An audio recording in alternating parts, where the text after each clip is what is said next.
Ada targetnya sih mungkin dari awal kan pasti Target udah mulai apa? udah mulai kembali lagi Move on. move on. Oh, Mungkin ada seseorang atau ada target dari mama atau apa dari adik gitu. doain yang terbaik aja. Semuanya didoain. Semoga bisa ketemu jodohnya lagi. Pada prinsipnya aku membuka diri. Nanti kalau emang ada kabar bahagia dikasih tahu, insya Allah.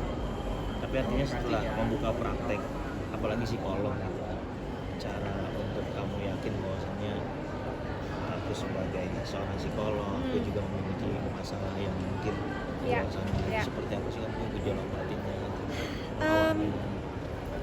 Sebenarnya itu di situ nilai profesionalitasnya yang diuji ya. Jadi aku harus bisa membedakan mana diri aku dengan mana diri aku sebagai aku yang hanya misalkan seorang ibu gitu kan, dengan diri aku yang seorang psikolog.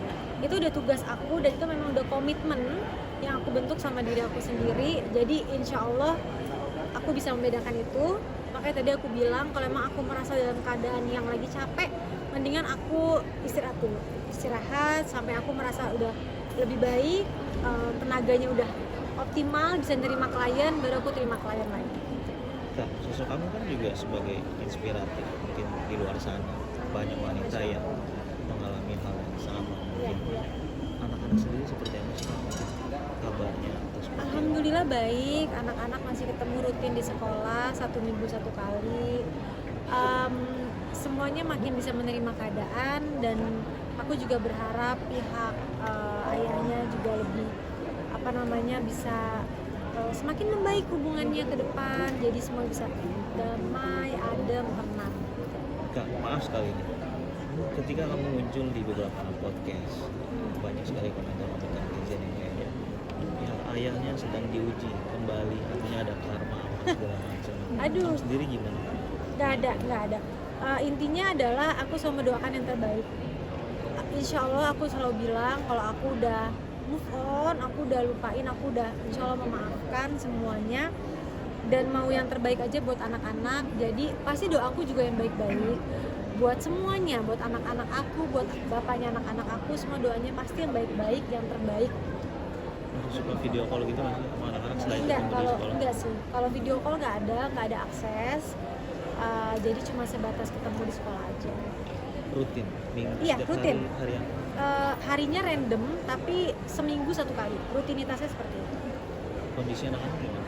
Kalau di sekolah, alhamdulillah ketemu aku happy juga. Dan ya paling aku menanyakan gimana kabar mereka, gimana sekolahnya, nilainya. Apalagi abang kemarin juga baru tes kelulusan. Hasilnya minggu depan, doain semoga anakku bisa lulus. Itu aja sih paling ya, sebagai seorang ibu wajar lah ya kita mau tahu kondisi anak gitu.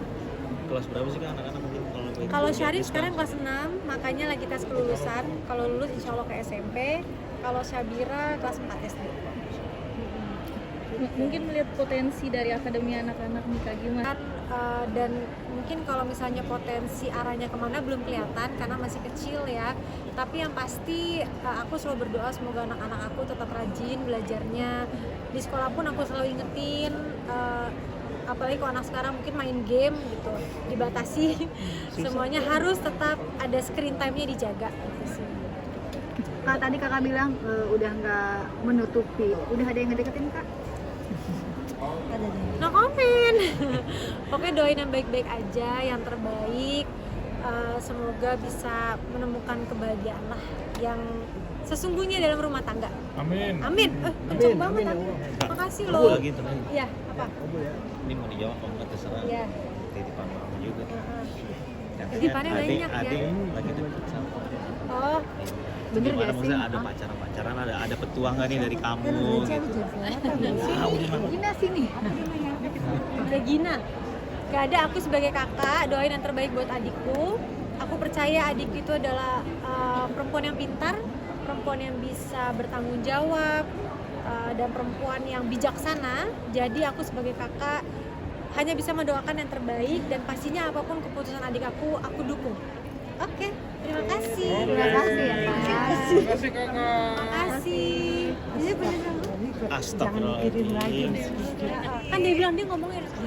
Oke, udah. Ya. Jadi hari ini aku lagi buka booth brand parfum aku sendiri namanya Samawa. Itu terinspirasi dari nama aku Sania Marwa, jadi aku singkat Samawa. Ini parfum aku baru banget, baru lahir sekitar 4 bulan, dan hari ini untuk pertama kalinya ada acara offline-nya, bisa jualan secara offline di Indonesia Fashion Week gitu.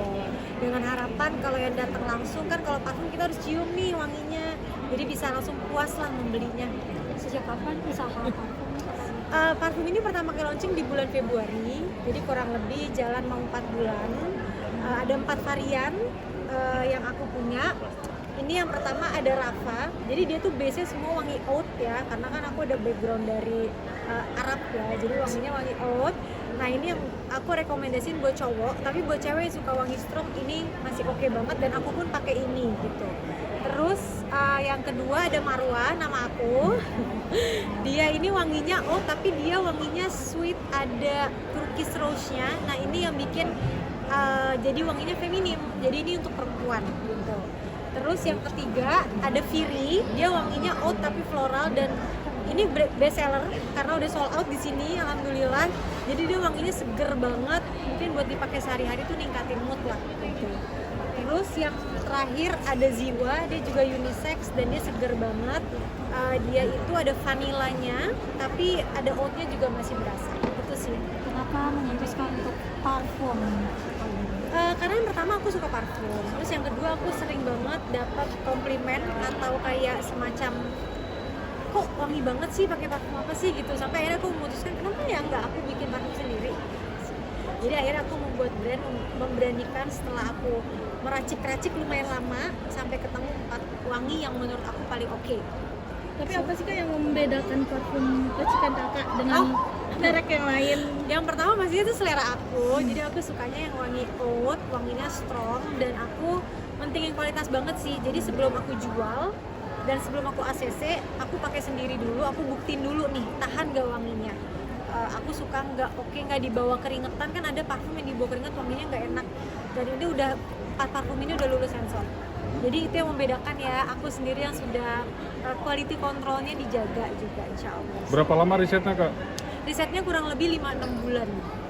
Lumayan lama sih ngeracik-ngeraciknya gitu kan, karena kan kalau kayak parfum itu beda sedikit aja komposisinya, wanginya juga beda, jadi kita harus nemuin yang pas banget. Mungkin selain parfum ada usaha lain nggak sih? Sejauh ini belum, doain semoga nanti bisa berkembang mungkin ke kosmetik ya kan, atau ke brand-brand yang clothing lain mungkin suatu hari. Tapi apalagi kan ini kan brand lokal ya Kak, asli buatan diri sendiri. Untuk bersaing dengan brand-brand lainnya, apalagi kan sekarang banyak ya. Iya ada pasti, brand betul. dari luar juga. Sebenarnya kalau aku sih yang penting otentik, makanya aku yakin aja wangi parfum aku tuh dasarnya oud, dan aku tuh belum banyak yang pakai dasarnya oud wangi parfum Indonesia. Terus yang kedua harga juga aku affordable banget. Ini yang 15 ml aku cuma jual di 80.000, dan dia edu perfume jadi awet 6-8 jam. Terus yang apa itu? Air dari ada yang kena gak? Aman ya? Aman aja Kak. Nah, ini yang kedua, dia 50 ml aku cuma jualnya di harga 225, dan ini bisa awet lah, bisa dipakai 1-2 bulan. Jadi mungkin aku juga pasang harga yang affordable untuk semuanya gitu. Kak, hari ini disupport sama keluarga. Iya, hari ini aku disupport sama keluarga aku. Sini mendekat boleh? Boleh Kak, boleh masuk semua Kak, inframe aja. Sini.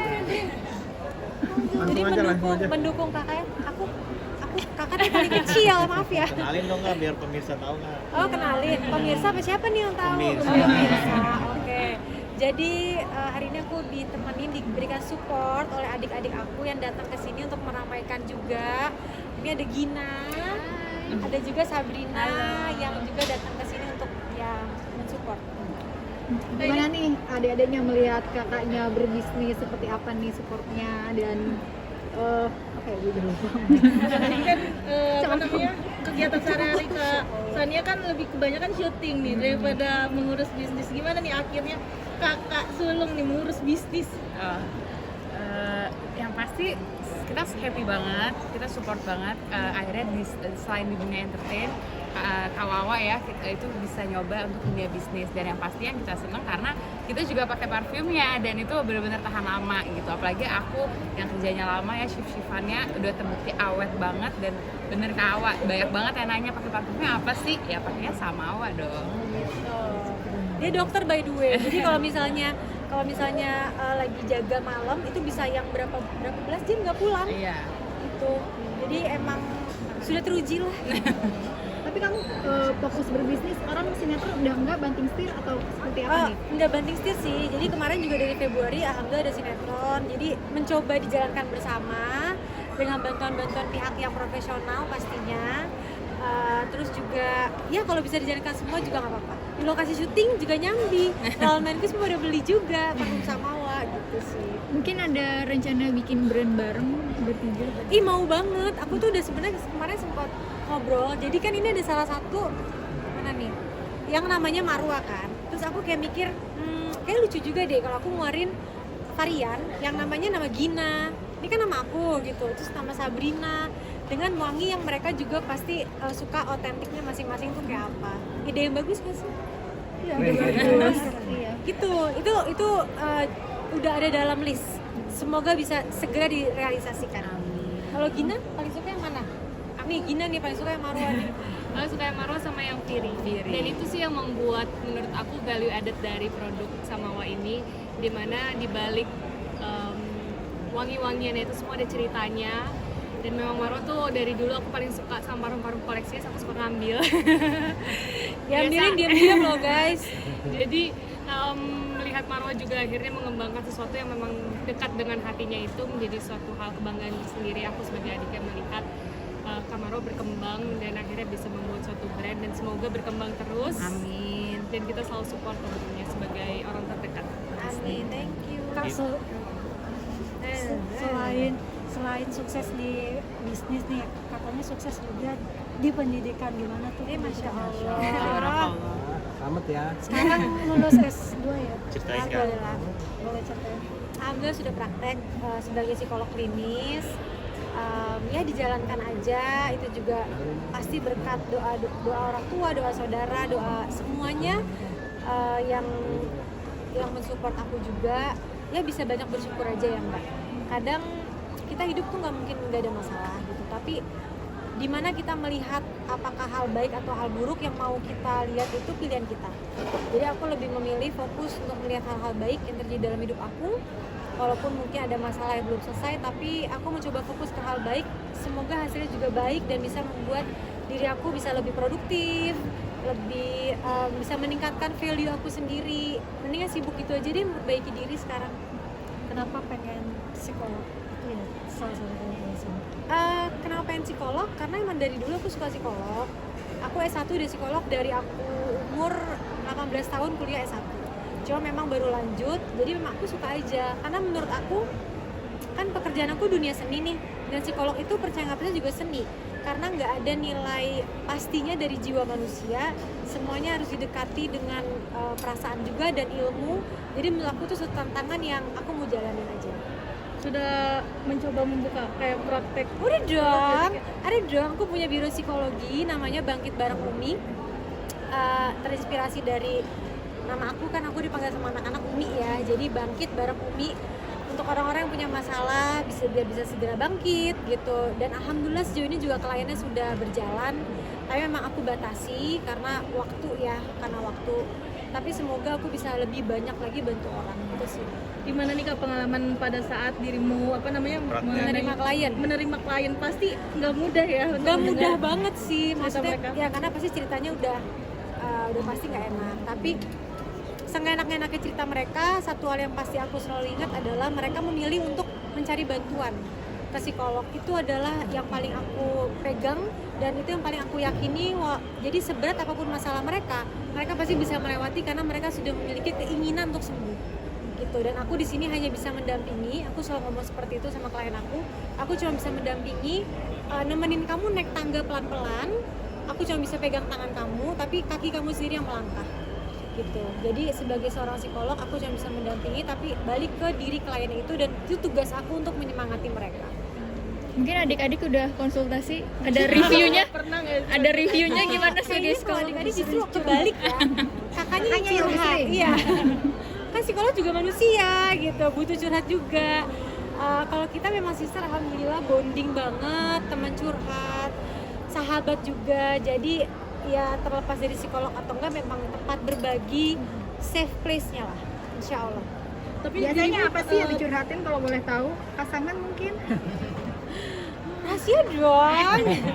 Mungkin ya semua hal lah pastinya, sesama perempuan apalagi kan dari masalah yang sensitif sampai masalah sepele kayak make up atau apapun itu semuanya kita obrolin. pernah ngerasa ke distract nggak sih Kak ketika menangani klien gitu?